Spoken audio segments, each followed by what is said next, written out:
Presenting the classics of Sam P. Chaladurai. Sam P. Chaladurai அவர்களின் போதனை களஞ்சியத்திலிருந்து.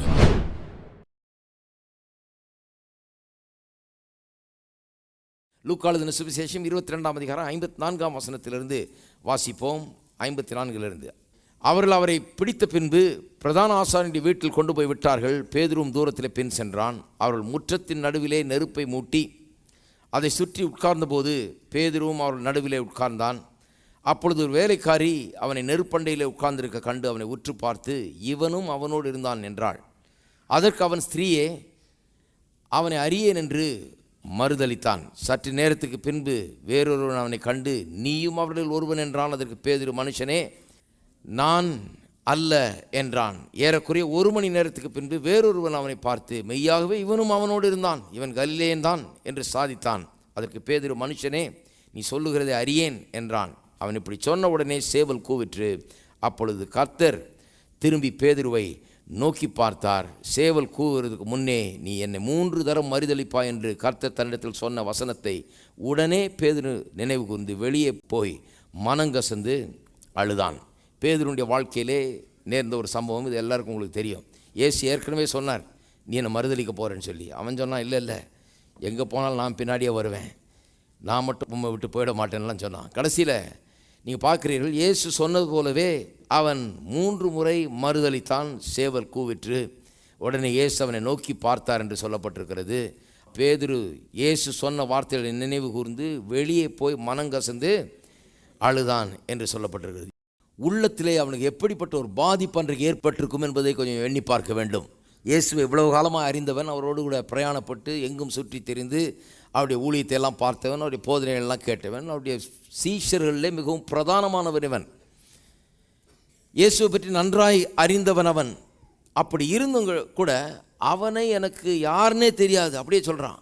அவனை எனக்கு தெரியவே தெரியாது, இல்லை நான் இல்லை, அது நீங்கள் சொல்கிறது என்னன்னே எனக்கு புரியல, எனக்கு அது யாருன்னே தெரியாது என்று சொல்லி அந்த அளவுக்கு அவன் மறுதளித்தான். மறுதளித்தவுடன் இப்படி உங்களுக்கு நேர்ந்திருந்தால் எப்படிப்பட்ட ஒரு சென்ஸ் ஆஃப் காண்டம்னேஷன், ஒரு குற்ற உணர்வு எப்படி ஒரு மனுஷனை ஆட்கொள்ளும் என்பதை கொஞ்சம் யோசித்து பார்க்கணும்.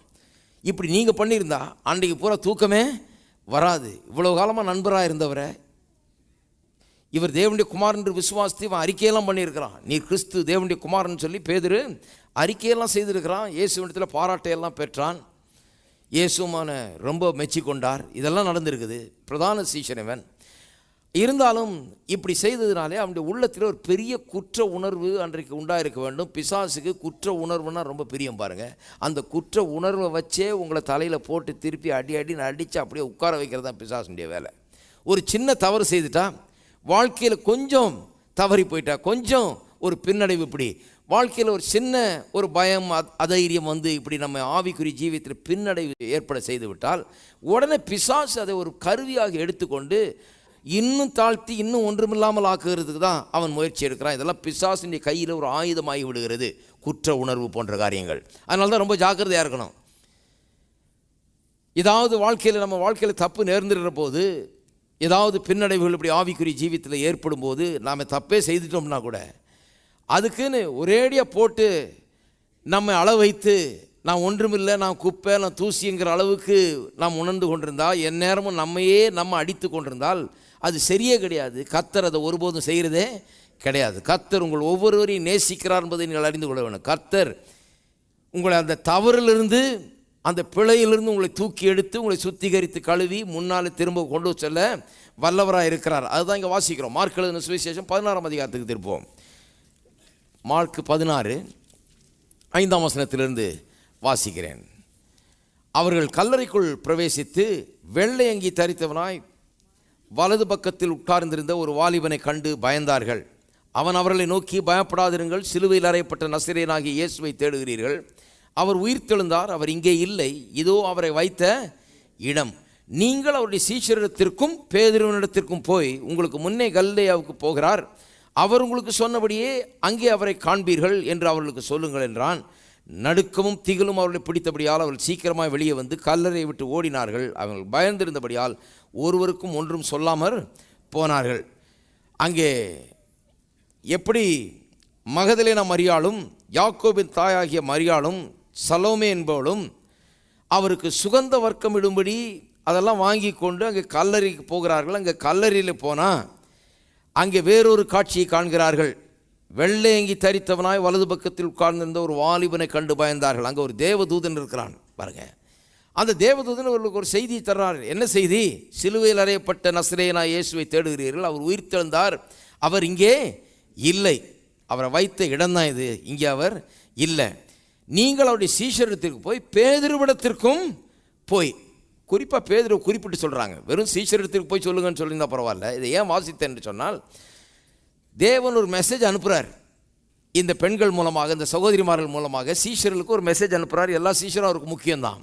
எல்லாம் பயந்துக்கிட்டு ஒளிஞ்சிக்கிட்டு எங்கேயோ ஒளிஞ்சிட்டு இருக்கிறாங்க. எல்லாருக்கும் போய் சொல்லுங்கள், உயிரோடு எழுந்துட்டாருன்னு சொல்லுங்கன்னு சொல்லி செய்தி. குறிப்பாக பேதுருவை சொல்கிறாரு. ஏன்னா அவன் தான் தலையில் போட்டு தண்ணியை அடிச்சுட்டு உட்காந்துட்டு இருக்காங்க. மனங்கசந்து அழுதவனுடைய அழுகை இன்னும் நீங்கலை. ஐயோ நம்ம இப்படி பண்ணிட்டோமே, நான் அறிந்து வைத்திருந்த இயேசுவை, நான் அன்பு கூர்ந்த இயேசுவை, விசுவாசித்த இயேசுவை இப்படி கைவிட்டேனே கடைசி நேரத்தில் அவருடைய எதிரிகளுக்கு முன்பாக அவரை மறுதலித்து விட்டேனே என்று சொல்லி மனங்கசந்து இன்னும் அழுது கொண்டிருக்கிறான்னு நினைக்கிறேன். இன்னும் அதை பற்றி துக்கித்து கொண்டிருக்கிறான். இன்னும் தன்னுடைய தலையிலே அடித்து கொண்டிருக்கிறான். தன்னுடைய குற்ற உணர்வு அவனை விட்டு நீங்கவில்லை. அதனால தான் தேவன் அவனை பார்த்துக்கிட்டே இருக்காரு. அவனுக்கு ஸ்பெஷல் ட்ரீட்மெண்ட் கொடுக்கணும்னு சொல்லி தான் சொல்கிறாரு, சீஷரிடத்திற்கும் பேதுருவினிடத்திற்கும் போய் சொல்லுங்கள். எத்தனை பேர் நினைக்கிறீங்க கர்த்தர் அநேக நேரத்தில் நம்ம ரொம்ப ஸ்பெஷலாக நினச்சி பார்க்குறாரு. நீங்கள் உங்களை ஒன்றுமே இல்லைன்னு நினைக்கிற நேரத்தில் தான் அவர் சொல்கிறாரு, கொஞ்சம் ஸ்பெஷலாக அவரை கொஞ்சம் ட்ரீட்மெண்ட் பண்ணுங்கள். ஏன்னா அவர் ஒன்றுமே இல்லைன்னு ரொம்ப கீழே போயிட்டுருக்காரு, அவருக்கு ஒரு ஸ்பெஷல் ட்ரீட்மெண்ட் கொடுக்கணும்னு சொல்லி பேதுருவினிடத்திற்கு சொல்லுங்கள் என்று குறிப்பாக பேதுருவினிடத்திலே வந்து சொல்லும்படியாக சொல்லுகிறார். யோவான் எழுதின சுவிசேஷம் 20ஆம் அதிகாரம். யோவான் எழுதின சுவிசேஷம் 20ஆம் அதிகாரம். அடுத்தது பேதுருடைய வாழ்க்கையில் என்ன நடந்தது என்று பார்ப்போம்.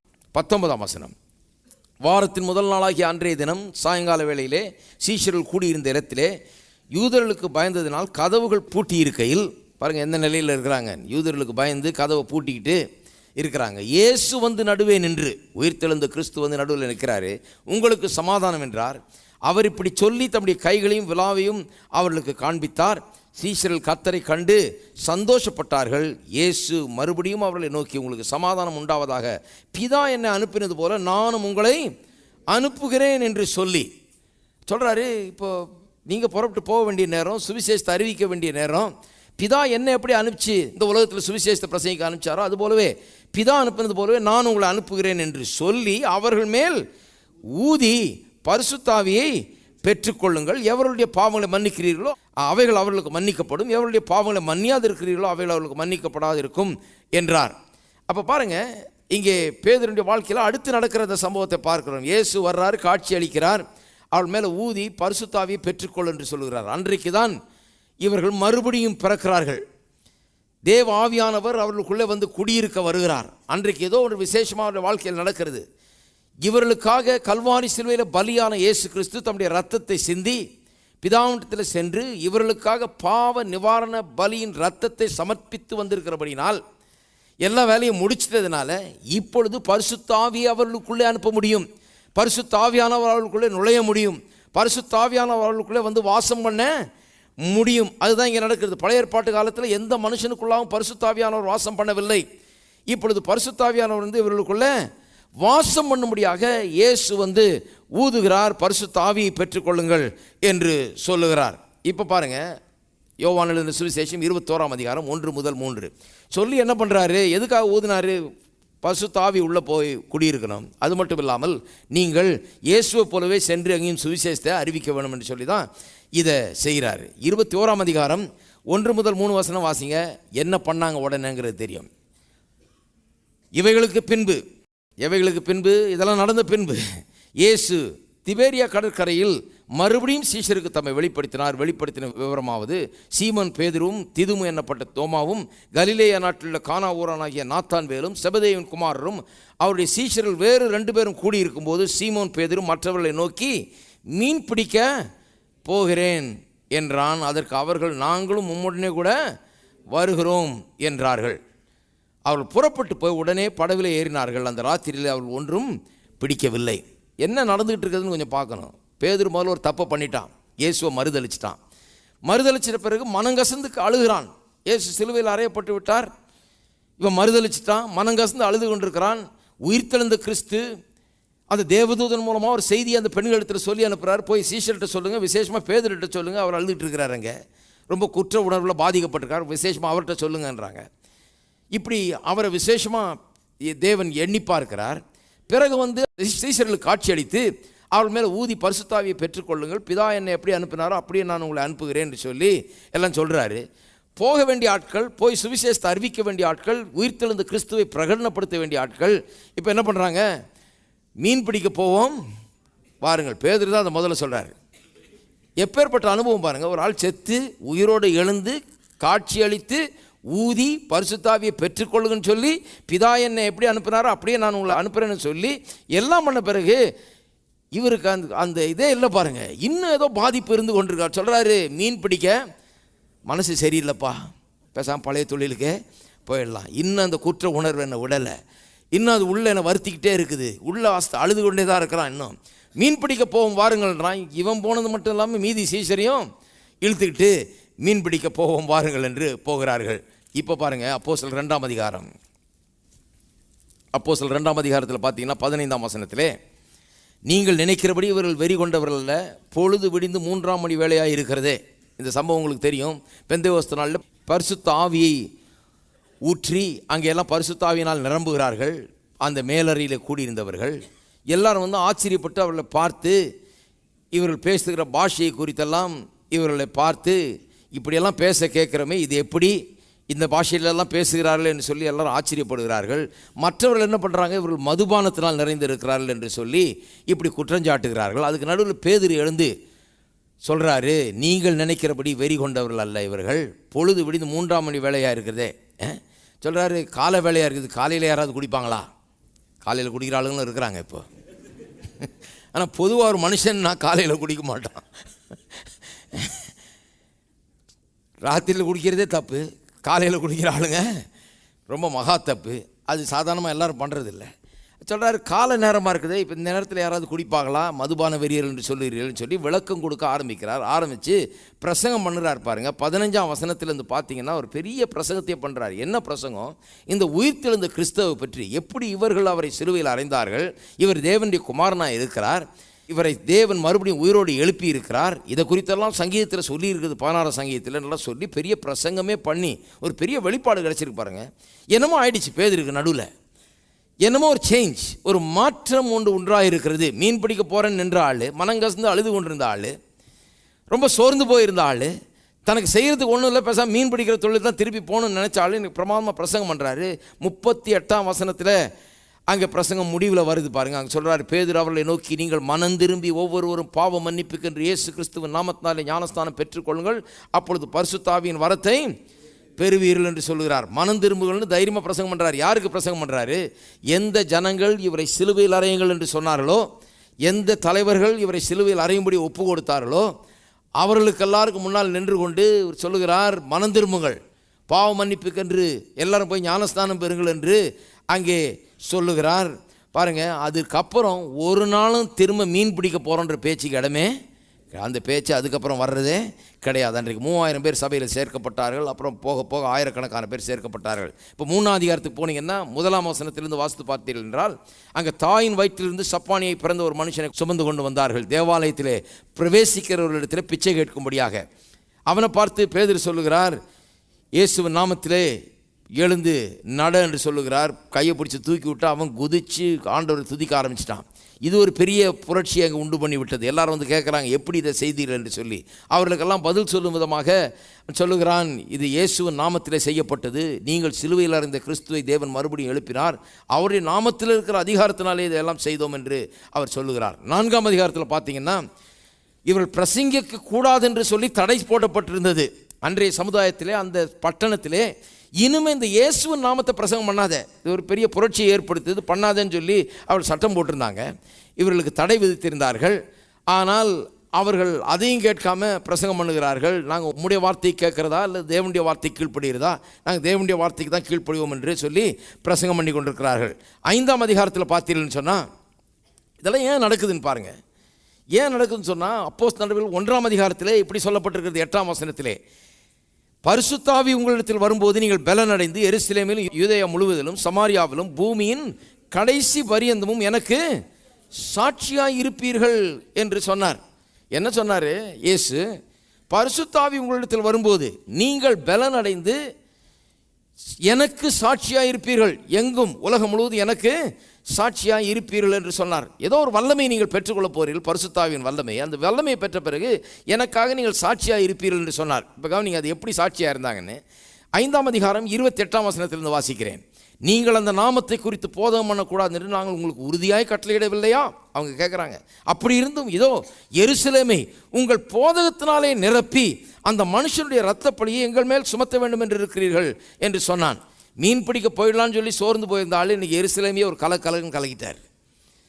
எருசலேமையே உங்களுடைய போதகத்தினால் நிரப்பி, சும்மா கொஞ்ச நேரத்தில் எருசலேமே இந்த போதனையினால் நிரம்பி விட்டது. ஆயிரக்கணக்கான மக்கள் இயேசுவை விசுவாசிக்க ஆரம்பித்து விட்டார்கள். ஒரு பெரிய புரட்சி அங்கே ஏற்பட்டு விட்டது.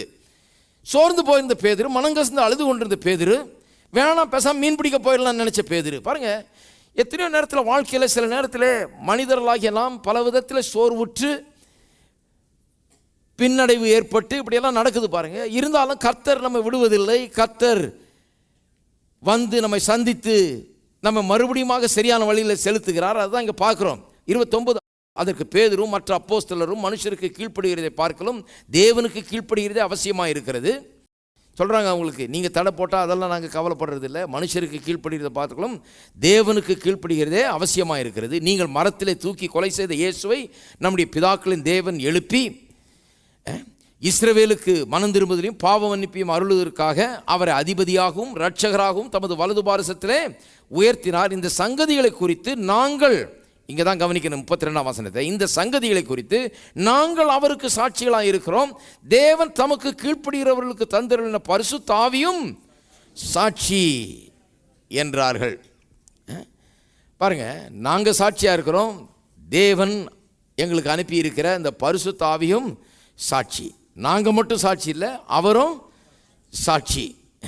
அப்போ பாருங்கள், ஊழியத்துக்கு செல்லும்போது நான் ஒரு காரியத்தை நினைவு கூறுகிறேன். அது என்னென்னா, கர்த்தர் நீ போய் உன்னால் முடிஞ்சதை ஏதோ செய், போய் எங்கள் சத்தம் போட்டு பிரசங்கம் பண்ணு, என்னத்தையாவது பண்ணு, ஏதோ நடக்கும் பார் அப்படின்னு சொல்லலை. அவர் சொல்கிறாரு, நீ எனக்கு சாட்சியாக இருப்பாய். ஊழியம் செய்கிறவங்களுக்கு மட்டும் சொல்லலை, உங்களை எல்லாருக்கும் சொல்கிறேன், எல்லாரையும் தான் சொல்லியிருக்காரு நீங்கள் சாட்சியாக இருப்பீர்கள்னு சொல்லி. அப்போ நம்ம போய் தனியாக கிடந்து ஒரு பிரயாசப்படுறதில்ல. ஊழியம் செய்கிறது என்பது நாம் போய் எதையோ ஒன்று நிரூபிச்சுக்கிட்டு அதை பிரயாசப்பட்டுக்கிட்டு இது சத்தியம்னு காண்பிக்கிறதுக்கு பெரும் முயற்சி எடுத்துக்கிட்டு இருக்கிற ஒரு காரியம் அல்ல. நாம் போய் சாட்சியாக இருப்போம். நாம் இருக்கிற விதமே ஒரு சாட்சியாக இருப்போம். நாம் மட்டும் சாட்சி இல்லை, பரிசுத்த ஆவியானவரும் அதற்கு சாட்சியாக இருக்கிறார் என்று வேதம் சொல்லுகிறது. அப்போ பாருங்கள், பரிசுத்த ஆவியானவர் கூட சேர்ந்து அங்கே வேலை செய்து கொண்டிருக்கிறார். இதுதான் பேதருக்கும் நமக்கும் பொதுவாக இருக்கிற ஒன்று. பரிசுத்த ஆவி என்றைக்கு அவன் மேல வந்ததோ, பரிசுத்த ஆவி என்றைக்கு அவனுக்கு கொடுக்கப்பட்டதோ அந்த நாள் முதல் அவன் ஒரு வித்தியாசமான மனுஷனாக மாறிட்டான். அதுக்கு முன்னால் அவன் ஒரு மீன் பிடிக்கிற தொழிலை செய்கிறவன்றதான் பிரதானமாக இருந்தது. அதுக்கு முன்னால் அதுக்கு திரும்பி போயிடுவோம், அதில் இருப்போன்றது அதுதான் அவனுக்கு பிரதானமாக இருந்தது. அவன் ஒரு கோழையாகவும் இருந்தான், பயந்து கொண்டிருக்கிறவனாக இருந்தான். ஆனால் பரிசுத்த ஆவியானவர் வந்தபோது அவன் இன்னொரு மனிதனாக மாறிவிட்டான் என்பதை உங்களுக்கு நான் சொல்லுகிறேன். இக்கட்டான சூழ்நிலை தான். இயேசுவை சிலுவையில் இருந்த ஜனத்தின் மத்தியில் தான் வாழ்ந்து கொண்டிருக்கிறார். கொஞ்ச நாளைக்கு முன்னால் பெரிய வம்பு எருசலேமில் இவரை பிடிச்சி அடித்து சிலுவையில் அரைஞ்சி சீசரெல்லாம் தேடிட்டு இருந்தாங்க. இவங்க போய் கதவு பூட்டிட்டு கதவுக்கு பின்னால் ஒளிந்து கொண்டு உட்கார்ந்து கொண்டிருக்கிறார்கள். அப்படிப்பட்ட சூழ்நிலையில் வாழ்ந்தவர்கள் அதே பட்டணத்தில் தான் இன்றைக்கு ஊரையே கலக்கிட்டு வித்தியாசமான மனிதர்களாக இவர்கள் இருக்கிறார்கள். என்னமோ ஆயிடுச்சு இவங்களுக்கு, வித்தியாசமானவர்களாக இருக்கிறார்கள். அதிகாரத்தோடு பிரசங்கம் பண்ணுகிறார்கள். பிரசங்கம் நம்ம பண்ணக்கூடாதுன்னு சொன்னாலும் உங்களுக்கு கீழ்ப்படுகிறது அவசியம் இல்லை, கர்த்தருக்கு கீழ்ப்படுகிறது ரொம்ப அவசியமாக இருக்குதுன்னு தைரியமாய் சொல்லுகிறார்கள். ஏனென்று சொன்னால் அவர்கள் இப்பொழுது வெறும் தனியாக நிற்கல. இப்போது பரிசுத்த ஆவியானவரும் அவர்களோடு சேர்ந்து கொண்டு சாட்சி கொடுத்து கொண்டிருக்கிறார். அவர்கள் மூலமாய் ஊழியம் செய்து கொண்டிருக்கிறார். அவர்கள் மூலமாய் தேவனுடைய வல்லமையை வெளிப்படுத்தி கொண்டிருக்கிறார். அப்போ நான் சொல்லுகிறேன் உங்களுக்கு, பரிசுத்த ஆவியானவர் உதவி நம்ம ஒவ்வொருவருக்கும் உண்டாயிருக்கிறது. விசுவாசியாக இருக்கிற நம்முடைய ஒவ்வொருவருக்கும் உண்டாயிருக்கிறது. பரிசுத்த ஆவியானவர் நமக்கு கொடுக்கப்பட்டிருக்கிறார். பரிசுத்த ஆவியானவர் உதவி நமக்கு உண்டாயிருக்கிறது. நம்முடைய அதிகாரம் என்பது, விசுவாசியின் அதிகாரம் என்பது அதிலிருந்து வருகிற ஒன்று. நான் தனியாக நின்று ஏதோ அதிகாரம் செலுத்திக்கிட்டல, பரிசுத்த ஆவியானவர் எனக்கு கூட நின்று கொண்டு அதை பேக்கப் பண்ணுகிறார். அதனால தான் சொன்னேன் இல்லையா, போலீஸ் அதிகாரி அவர் ஒரு யூனிஃபார்மை போட்டிருக்காரு, பேட்ஜை குத்தி இருக்கிறாரு. இதெல்லாம் அந்த அதிகாரத்துக்கு அடையாளங்களாக இருக்குது. யாரோ அவருக்கு அதிகாரத்தை கொடுத்துருக்கிறார்கள். மாநில அரசாங்கம் அதிகாரத்தை கொடுத்துருக்கிறது. இந்த மாநில அரசாங்கமே அதுக்கு பின்னால் நின்று கொண்டிருக்கிறது. அதை அவர் பேக்கப் பண்ணுது. இவருக்கு நம்ம மரியாதை கொடுக்கலன்னா, இவருக்கு கீழ்ப்படியலைன்னா மாநில அரசாங்கமே நடவடிக்கை எடுக்கும். அதுதான் அதிகாரம் பாருங்கள். அப்போ நாம் சாதாரண ஆளுகளில் ரட்சிப்புக்கு பிறகு நமக்கு அதிகாரம் கொடுக்கப்பட்டிருக்குது. ஏதோ நாம் தனியாக நின்றுக்கிட்டு ஏதோ தனி மனுஷனாக ஏதோ ஒன்று செய்துக்கிட்டு இல்லை, நமக்கு பின்னால் தேவனுடைய ராஜ்யமே நின்று கொண்டிருக்கிறது. நம்ம பேக்கப் பண்ணி கொண்டு இருக்கிறது. நாம் சொன்னால் காரியங்கள் அடிபணிய வேண்டும், நம்முடைய கட்டளைக்கு காரியங்கள் இணங்க வேண்டும், நம்முடைய கட்டளைக்கு காரியங்கள் கீழ்ப்படிய வேண்டும். நமக்கு அதிகாரம் கொடுக்கப்பட்டிருக்கிறது. நமக்கு பின்னால் ஒரு தேவனுடைய ராஜ்யமே இருந்து கொண்டு பரிசுத்தாவியானவர் அதற்கு பிரதிநிதியாக இருந்து கொண்டு நமக்கு பின்னால் நம்ம பேக்கப் பண்ணி கொண்டிருக்கிறார். அதுதான் நீங்கள் கவனிக்க வேண்டியது. அப்போ பாருங்கள், பேதுரு எங்கேருந்து எங்கே வந்திருக்கிறார் பாருங்கள். சோர்ந்து போய் கொஞ்சம் பின்னடைவு ஏற்பட்டு போய் ஒளிஞ்சிக்கிட்டு இப்படிலாம் இருந்தாள். இயேசு வந்து சந்தித்து என்னை தேவன் அனுப்பினது போல உங்களை நான் அனுப்புகிறேன்னு சொன்ன பிறகு கூட மீன் பிடிக்க போனவர் இப்போ முற்றிலும் மாறிட்டார். பெரிய அதிகாரம் உடையவராக நின்று கொண்டு சேலஞ்ச் பண்ணி பிரசங்கம் பண்ணுறாரு. எதிர்க்கிறவர்கள் மத்தியில், பாய்க்கிறவர்கள் மத்தியில், இவரை ஒன்றுமில்லாமல் ஆக்கக்கூடியவர்கள் மத்தியில் நின்று கொண்டு தைரியமாக சொல்கிறார், நான் தேவனுக்கு தான் கீழ்ப்படிய உங்களுக்கு கீழ்ப்படிய மாட்டேன்னு சொல்லி நிற்கிறார்.